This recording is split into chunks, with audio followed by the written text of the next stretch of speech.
High high high রে, এই ফজর আজান দিল খাইতাম বললাম, শেয়ার খাইতাম বললাম, এখন বাতির কি করুন খাইতাম পারলাম না যে, এখন হুজুরের কি করতাম কোন, এখন যে খাইতাম পারলাম না, বাতির উঠতে একটু লেট হয়ে গেছে, এখন কি করতাম?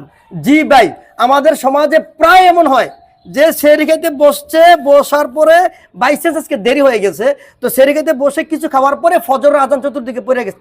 এখন সে কি সেহরি খাওয়া বন্ধ করে দিবে না কি করবে? এই বাতুলে কি ফেলে দিবে, রেখে দিবে, নাকি খাওয়া বন্ধ করবে না খাবে?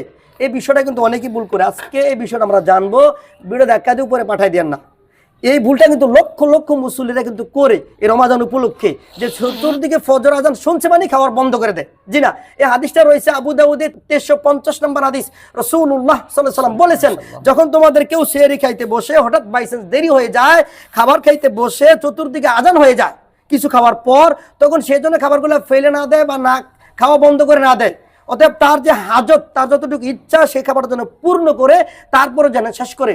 অতএব আমাদের উচিত হবে বাইসেন্স কোনো কারণে দেরি হয়ে গেলে খাবার প্লেটে থাকলে খাবার প্লেটগুলো শেষ করা, প্লেটের খাবারগুলো শেষ করে তারপর আমরা উঠতে হবে।